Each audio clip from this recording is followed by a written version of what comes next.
Welcome back to the Copywriters Podcast with your host, the world's greatest copywriting coach, David Garfinkel. David, how are you doing today? Nathan, I'm good. How are you? I'm good, and I'm excited for today's episode. We've got a guest on that I have followed for actually quite a while now, so I'm excited to welcome her to the show, and I'm just going to shut up and let you jump into it. Sounds good. Okay, well, it's time to talk about a taboo subject that needs to be discussed. The truly awful clients copywriters inevitably get, and how to set things right with them or make a quick Draw McGraw exit. We've all had them. They can't be changed or avoided, but what to do about them? This can be learned from an expert who's been there, done that, and figured it out. Our special guest today is A-list copywriter Krause Schwalm, author of the great new book, Client Badassery Secrets, How Copywriters Can Earn More, Run a Thriving Freelance Business, and Cut Out the Client Bullshit. I've read it, and it's really good. And Kim's just the right person to write this book, too. She's worked with big direct response publishers as someone who hires copywriters, and she's also someone who's written copy for some of the best-known publishers and supplement companies in the world, and plenty of other clients, too, along the way. Today, she's going to tell us about the 7 kinds of clients you meet on the way to copywriting hell, and how to avoid their tricks and traps and come out ahead. So, just as I know you'll come out ahead if you remember that copy is powerful, and you're responsible for what you use with what you hear on this podcast. Most of the time, common sense is all you need. But if you make extreme claims, and if you're writing copy for offers in a highly regulated industry like health, finance, business opportunity, you may want to get a legal review after you write and before you start using your copy. I just suggested that to one of my clients this week, and our larger clients typically do this all the time. So, Kim, welcome, and thanks for being here. And, before we get into these 7 types of problem clients, you work with a lot of copywriters, you mentor them, you have classes, you speak a lot. So something must have inspired you to write this book. And I know we're going to talk about the book a lot more at the end of the show, but if you could just briefly tell us, why did you write the book? There's so many people that I've, either just met at conferences, had conversations with. There's people that I've mentored and coached. And I kept seeing a lot of the same issues again and again. And even more experienced copywriters, like it would just floor me that they'd get into certain situations, or they were undercharging, or they weren't using a contract, or they were, ruining the day they ever met a particular client that was making their lives miserable. Right. I mean, I'm even talking some really top level people that you would think would maybe know better. But then there's, of course, the legions of people just breaking in who didn't have anybody to kind of show them the ropes or, here's the path. Right. So, yeah. And to be honest, the book came about through a number of different emails and, Copy Insiders issues that I had sent to my email list. And I basically pulled everything together and, added new stuff and made it into a book. So that's kind of how it came together. It was almost like, So that's why I did the book. Sort of organically, just out of things. I think that's the best way to do a book. I remember best-selling author J. Conrad Levinson told me you start out with somebody's problem and then you come up with solutions. And this book is certainly like that. So let's talk about the clients you meet on the road to copywriting, quote unquote, hell. What's the first one? Well, the first one is one who's never worked with a copywriter before, and again, that could be a great client, or it could be a miserable client, right? So this is part of what you have to flesh out when you're deciding if you're going to take them on or not, or if you do take them on, things you have to look out for.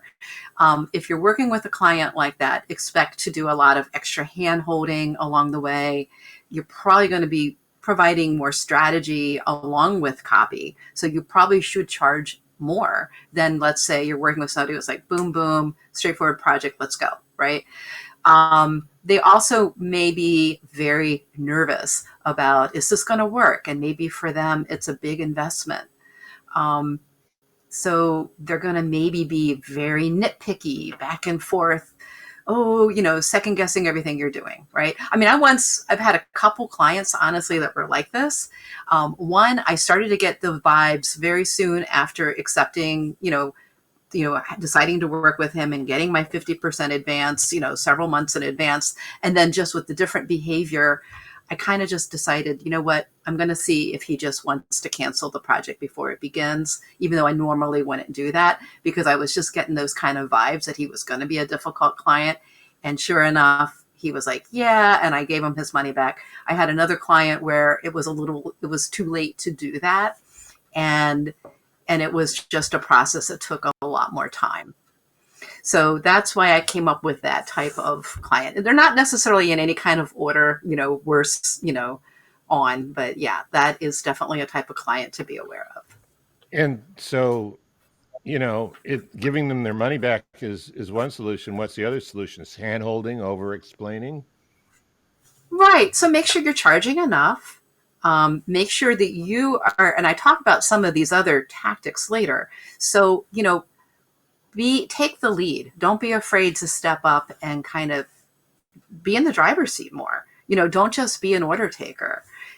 Help ensure the success of the project. I mean, you may or may not have an arrangement where you're actually going to get some kind of incentive or royalty. Obviously, if you are, you're more incentivized to make sure that it is going to be successful. But honestly, you should approach every client with that attitude anyway, that you want it to be as successful as possible. This is how you get repeat business. This is how you get referrals. This is how you start to get a reputation for delivering excellent work that produces results. So, you're going to want to get a little more in the driver's seat to ensure that this is going to be successful.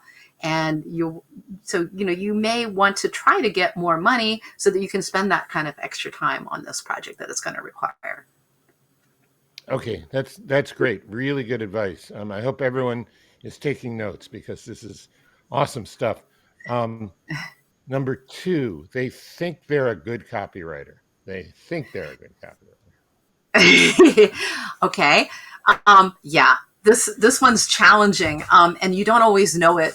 It's a hard one to screen for, although they will drop little hints like, or maybe it's an obvious hint, oh, I wrote the original control, I want to see if you can beat it or something like that, right? So you already kind of get a hint. I actually have one client that I worked with who was one of the top well-known copywriters before he started his publishing and supplement business. And so he's an exception to the rule because even though he's a great copywriter, he respects what copywriters do. And we always worked in a very collaborative way and got some big winners. But unfortunately, I've worked with other copywriters or business owners who think they are good copywriters. And it's like a butting of the heads, right? Or they're never going to like what you produce, no matter how good it is, because it's not necessarily the way they would write it. So that can be a challenge. So you have to kind of look at that person, on a case-by-case basis. And, sometimes you just have to push back. It's like, look, you hired me because you wanted to take a fresh approach. This is the approach that I'm taking. And then, if you have to resell yourself, say, look, this is what's worked for other clients. Let's learn something here. Let's go ahead and let me do it this way. So you got to be confident enough to be able to push back. At the same time, you have an advantage if they've got some really good ideas and feedback that's going to make your copy stronger. So do take advantage of that. Don't be, so bullheaded about your own approach that you're not open to learning and getting that feedback, because it's a great opportunity. Yeah, so it's kind of a combination between confrontation and collaboration, and you got to be really careful which one you use and how, right? Exactly. Okay, let's go to the third one, the bootstrapping client. Oh boy, I've been there.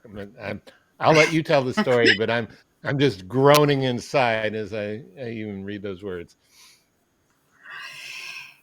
Oh yeah, there's so many different variations of this one. A lot of times too, I've seen them combined with number one and number two, which makes them even worse, right? Mhm.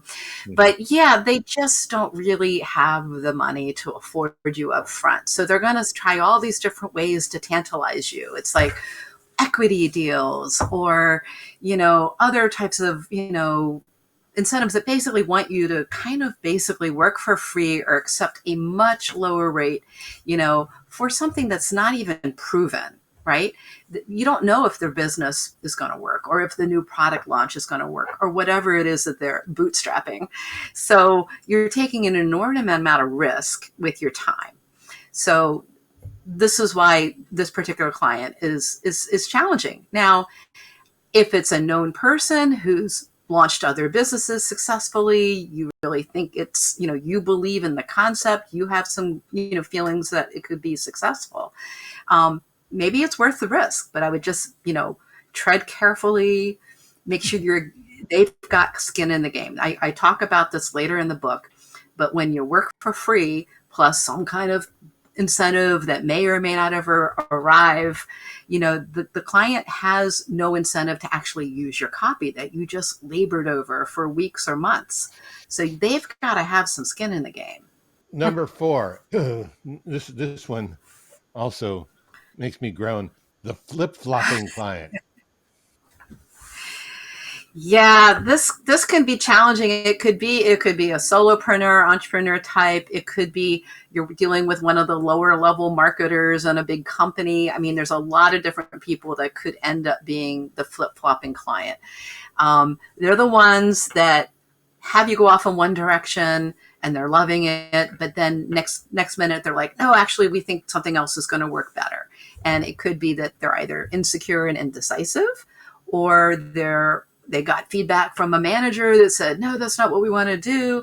And you're just getting jerked back and forth and back and forth. Or they're like, no, we want to actually do this offer instead, or we want to do this. So, you really have to build into your contracts and agreements, especially if you're doing something on a flat fee basis, which again, most projects are flat fee. You get 3 rounds of revisions, for example. Anything beyond that's going to be charged at X amount of rate. It could be based on an hourly rate, or it could be for each additional email change, or whatever it is, right? But you've got to build those parameters into your arrangement up front, and that's how you contain the flip-flopper from making you make endless revisions. It gets a little trickier if you're doing, like, let's say, a long-form promo, where I usually include all changes until the client is satisfied, because again, I'm looking to say, we just want to get a winner here. I'm not working for the fee. I'm working for the potential royalties. And so I'm fine with doing multiple revisions. However, that can get a little crazy too. So, but I generally don't put any kind of limit on that type of arrangement, but I would recommend it, especially for like flat fee copy. One thing I'm getting, which I do better sometimes than others, I guess that's true for all of us, is you need, as a copywriter, you need to do some hard thinking up front, some worst case scenarios, you need to ask yourself and your client some questions before you say yes. You need to strategize how it's going to go and how you're going to deal with it. I mean, that you haven't said that explicitly, but I'm getting that implicitly from what you're saying. Yeah. Well, if you think about it, that's how lawyers think. I mean, not that we need to become lawyers, God forbid, right? Right, But right, lawyers are right. always worst case scenario. Let's protect against that, right? I mean, that's what you want in a lawyer. So you want to kind of think about it. And sometimes I will admit, I didn't have a contract for like the first 12 years at least that I was a freelancer, which is kind of insane. I mean, for promos where I had like a royalty deal, I would have them sign a little thing that said, here's what the royalty arrangement is. But I did not have a full-fledged contract. And eventually I just got to the point where I did have a few problems here and there. I was like, this is crazy. I need to have a contract. But I learned a lot of these lessons from the school of hard knocks, like many We of all us. do. So, and again, that's yet another reason for this book and for sharing this information, on this podcast is, let me help you, not make the same mistakes I made. I'm not here to shame anybody. I'm not here to, oh, I've always done it perfectly. No, I've made all these mistakes. That's why they're in here as types of clients from hell. Yeah, and this is very valuable information, and some things um, someone can listen and nod and get it intellectually, but till it actually happens to them. But at least they'll have your book to go back to know what to do about it. All right, let's go to Exactly. number 5, which is the creepy crawly scope creep client. And I can Mm. think of a year of my life that I'm never going to get back because of one of those. But please go ahead and talk about I'm them so and sorry that what to happened do. to you. Yeah, it So happens. they're a close relative of the flippy flopper. But yeah, they're almost immediately, as soon as you think you've negotiated the deal, let's say, you've got and you've said yes, and you're kind of excited. And next thing you know, oh wait, do you mind if we could just put like 2 more emails in there, And a lot of times you're just like, you just want to look, let's just get that advanced check over here. You're just relieved that you've got something that you're filling some slot in your schedule, let's say, and you don't want to lose it, right? So you're kind of vulnerable. And some people will just say, sure, it's just one email, right? But then next thing the project's going, and it's like, actually, we're going to add another downsell to the funnel, or we're going to add this or whatever, right? And next thing you know, it's Yeah. like, and I mean, again, having everything outlined as closely as you can. And I know it's tough because like if you're building out funnels or doing a launch, a lot of times all that stuff is not defined up front. But you need at least base your pricing on something, come up with the price, maybe build in a little bit for the inevitable add-ons that will come up. But then you do have to firmly push back depending on what it is and just say, that's outside the scope of our agreement. I'm going to need to charge you XX more for that. But I am happy to work that in. I know I didn't budget my time for it, but I'll work that in. But it'll be this much, and I can include that in the final bill. And we just practice saying Sounds that good. enough times. We're just confident pushing back. I know I'm sorry, that's it's hard outside at the scope of first, our but agreement. It's like anything, and I do get into mindset stuff too in the book, right? But it's just like with any relationship, if people are pushing boundaries and you let them, the boundary pushers are going to push more, and they're going to think that they can do it again and again. And sadly, especially in like the client copywriter relationship, they're not going to respect you as much. I mean, all of these things that I'm telling you to do, as scary as they might sound, are actually going to make the client respect you more. And it's going to make the way for a smoother working relationship overall. It even translates into how they view your copy. Because if they're not respecting you and they're like, oh, this person is desperate and they always say yes to me and I can walk all over them, and then you turn your copy in, they're not going to think this is good. Honestly, I mean, it's just kind of a strange thing, but they'll respect you more and they'll probably like your copy more and think it's better when you act like a professional who can't be pushed around. And you don't have to I be an agree. A-list copywriter to do this. Anybody can do I, I, this. I agree. A lot of it's where you're starting from, and you have to set your boundaries. Okay, so speaking of boundaries, number 6, the horn dog client who makes sexual advances or remarks. I won't say anything Yeah. about that in my own experience. Just go ahead. Yeah, I mean, it can happen to men. Absolutely. Unfortunately, Okay. it is definitely a thing with women. And I'm sure it, happens even in this, a day and age of much greater, awareness. Um, but yeah, I talk about a few instances that are just, kind of mind boggling, really. And the thing with this horn dog client is they can just kind of bust out of nowhere, right? It could be somebody you've been working with and you think they're fine, right? And then all of a sudden something just happens that so throws you off guard. And this can happen in the workplace. It can happen as a freelancer. And a lot of women or people who are, have been harassed, like I said, it could be men, might let it slide 1 or 2 times, or, maybe there's the uncomfortable, pat on the back or something worse, right? And then they think they can't say anything. And then it escalates, it gets worse, right? So these are all reasons why, if you can, the first time something happens, you've got to shut it down. You just got to shut that bad behavior down. Now, even if you have let it happen 3 or 5 or 10 times, it's not too late to shut it down. And I want to just let people know that. And so what had happened was a few years before I went freelance, and it's been now 26 years this month, David. Can you believe that? That I've been in the freelance copywriting trenches, right? But I worked for a big publisher beforehand, as you mentioned, and I, used to work and hire copywriters. In fact, worked with people like David Deutsch and Paris Rampopoulos as with me as the client, which was kind of fun to think about. But when I was at Phillips Publishing, it was around that time that a lot of sexual harassment became, awareness happened with the whole Anita Hill thing and all that kind of stuff. So one day they brought in some attorneys and they just spoke to the company as a whole. And it's like, here's what sexual harassment is and here's how you handle it and blah, blah, blah. And there was this one thing that I talk about in this book called putting them on notice, right? And maybe from a legal standpoint, it's a requirement. But what I remembered was a 2-sentence phrase, which is in the book, but I will share here. When you say things like that, it makes me uncomfortable. I want you to stop. Or it could be when you do things like that. It makes me uncomfortable. I want you to stop. And so when one of these things happened to me, the first time it was on a phone call with a client. Second time it was actually when I was in a car with a client. I was so taken aback and shocked, but that 2-sentence phrase just popped in my head and I said it. And it's a non-blaming, it's kind of like one of those I statements, like when you do this, blah, blah, blah, right? It's not like you freaking asshole, right? It's literally a non-threatening I statement, but it's super clear that you don't want it to happen. And I've used it in other circumstances, ever since. I mean, it's a really powerful 2-word phrase. And if you walk away with anything, I hope that that's something that just sticks in your brain. And I went on to work with both of these clients for many years and never had an issue. And they respected me more.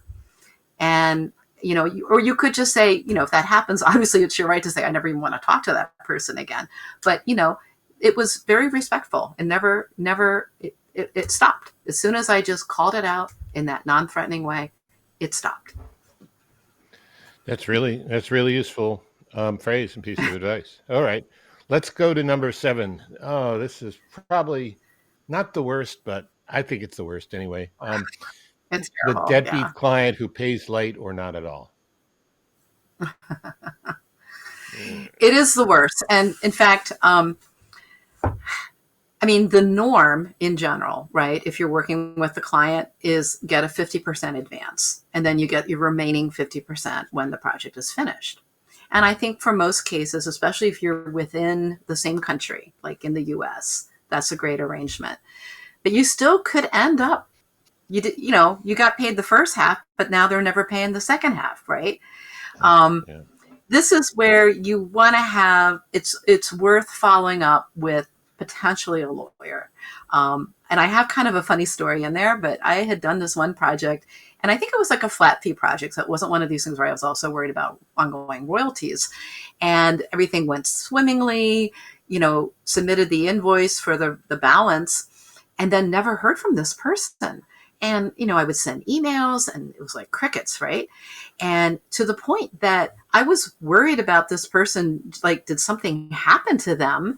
I was checking obituaries and news stories in their area. Like, were they in a car accident? Like, because it made no sense, right? It's not like I've never been stiffed before, because I have, but it was like, this was, everything went fine, right? So it wasn't until I just had my attorney, who I charged me a very minimal amount, to just basically write a 1-page demand letter. And I had them FedEx it, so I knew the person would get it. Bingo. I got paid like that week. I never got an explanation. I never got an email, but I got my money. And so if it's enough, again, whatever enough is in your book, in this case, it wasn't a huge amount of money, but it was like $5,000, but it's still $5,000 is $5,000. And it's sort of the principle of the thing. It's a lot of money. Yeah. It's like, it's like, you're not going to get away with that. So I would just say, if you're working with somebody that you think it would be hard to get the money from later, get 100% up front. I know many copywriters, that is their standard arrangement, 100% I've done that. Depends on the client, but yeah, I've done that. And I know a lot of people who do that. Yeah. I mean, I do it now for anybody outside the U.S. Even if they're seem like great people, come, because I once got screwed over by somebody outside the U.S. Right, and I couldn't. It was, that was just too much to try to go collect. Right, too much trouble. Yeah. But or if it's a smaller project, like let's say it's 1,000 or two, and it's kind of like, why hassle with two payments, right? Just pay me the 1,000 or 2,000 up front. Like if you were doing something like that, I think it's reasonable. Right. This is another reason too. It's funny. I don't necessarily talk about this, but there are things around like Upwork for copywriters that are just kind of starting out that weren't around for me, 26 years ago. And it's actually a fairly safe place to at least, get some of your early clients, right? And get some experience working with clients. Yeah, the money is effectively in escrow there. It's not, I mean. Exactly. So that is a worry that you don't have to really worry about. But it is, I've just seen so much pain over that type of client, that they've caused, where people are like, and then one of the biggest mistakes, people start writing for a client before they've even gotten the advance. Don't do it. Yeah. Yeah. No money. I don't touch your project. So I got the money. Right? I don't care if it's one of these rush jobs, which maybe you should charge more for, and maybe get 100%. But yeah, you gotta have money in hand. Rush job, rush me the money. Yeah, exactly. Right. Yeah. Nathan. Yeah. Show me the money. I'm going to jump in and say a lot of the stuff that you talked about today, sometimes as a copywriter, you just have to make those stumbles. You have to hit the brick wall and realize, oh, okay, from now on, if this comes up, this is a deal breaker. I'm not going to work with this. And you don't know all of this stuff when you first start. I mean, a resource like your book is great, but sometimes it just takes the school of hard knocks, and then going forward, you say, "Oh man, I see this red flag. I'm going to have to put it into this right now." And then the other thing that I was going to say is setting those boundaries up front, setting the expectations. Hey, this is how it's going to work. This is how I get paid. This is how you get your deliverables. This is the things that I will work with, the things that I won't work with. And again, you might not know them when you're first starting out, but as you go forward, you kind of collect a bunch of scenarios, and then going forward, you set those expectations up front. And if you set those expectations up front, and they do the thing like the mission creep, or they do they stepped over this boundary, it's real easy. Hey, remember when we started out, I said this? And you mentioned respect and relationships, setting those healthy boundaries in any relationship, but especially a client relationship. Yeah, so it's a bunch of great takeaways so far. Yeah, well, good. I'm so glad you're getting those, Nathan. And I like your point about people might read this book and maybe they'll read it 10 times, like Ben Settle likes to recommend, right? But they still might go off and make some of these mistakes. Sometimes you have to make the mistakes. But my goal is to prevent you from doing that, as much as possible. I mean, you're going to think that one of these people does not fall into the 7 nightmare clients category, but then you're going to get into a situation, right? And then hopefully some of these tips are going to help you minimize the damage and frustration. But sometimes sometimes it's just going to suck. Yeah. And sometimes you need to go through the cycle a few times, even to know what to look out for, what kind of boundaries to set, what the process is, but everything you can do to improve each time is good. Kim, there's so much in this book. It's such a great book. Tell us about it overall. We know it's for, you're welcome. We know it's for copywriters. It's really, I think you've said at least subtly that it's really for copywriters at all level, because even when you're an A-list copywriter, current company accepted, of course, you may not have it all figured out. So there are things in here. Even a section in there about when you're the hot girl or guy at the bar, right? So what do you do when you do start getting really in demand, right? There's new challenges, new problems. And so, I have a whole chapter on that. I have a whole lot of information about working in a house, right? So this can work, whether you're freelance. I mean, it's generally mainly for freelance copywriters, but whether you're in-house, whether you're A-list, whether you're just starting out. And honestly, I think it's an instructive book for people who hire copywriters. you don't want to be one of these 7 clients from hell. And also just to understand, like, you know, how do you work best with copywriters? I mean, it's a big investment for many businesses.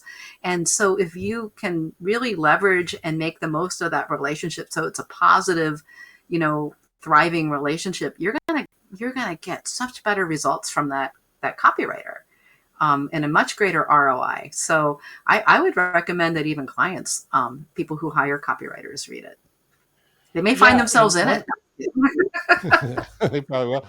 One of the things I like about the book that I don't see too often is you have some really solid business stuff, which we've talked about, but there's also some really good mindset stuff for the copywriter, for dealing with fear of failure, dealing with imposter syndrome. And, you know, every one of us has to deal with that at some point. Could you talk a little bit about how you decided to mix those two kinds of things in there?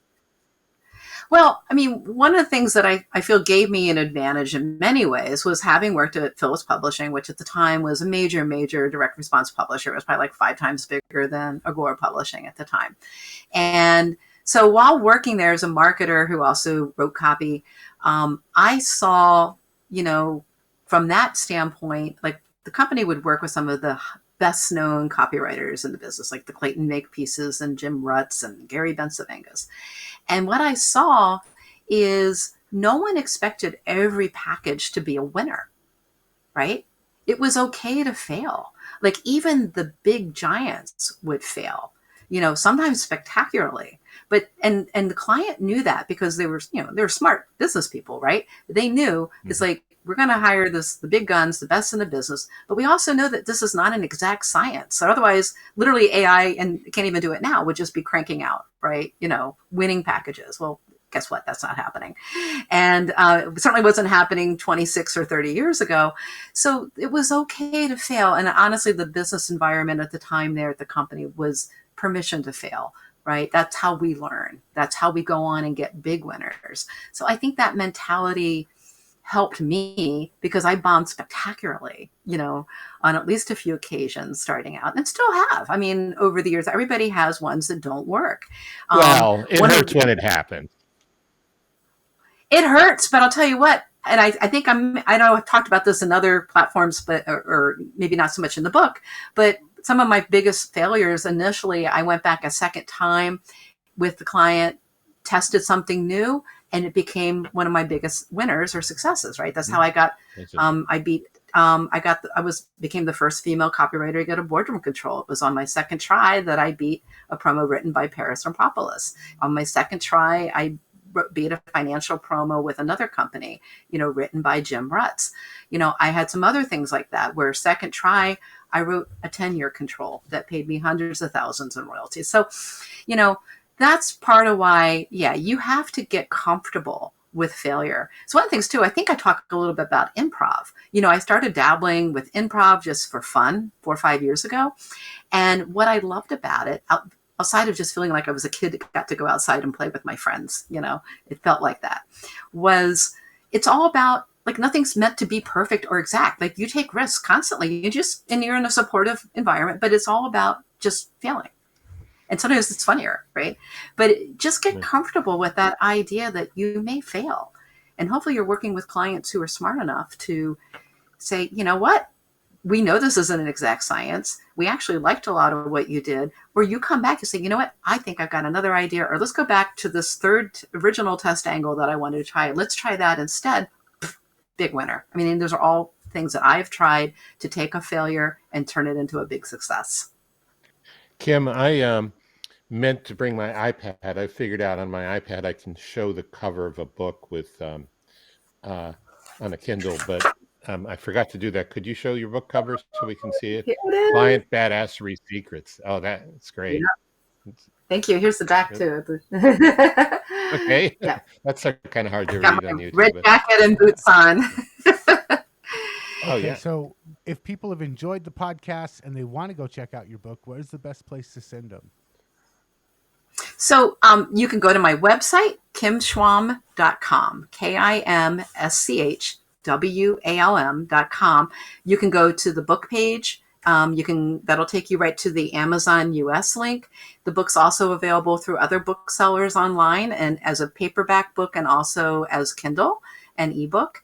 And then also you could get on real quick. If you get the book, you can, there's a special QR code in there where you can download my Client Badassery Secrets toolkit, and you'll get sales call script and also a client screening questionnaire. So these are two really helpful tools to do some of the things that we were just talking about.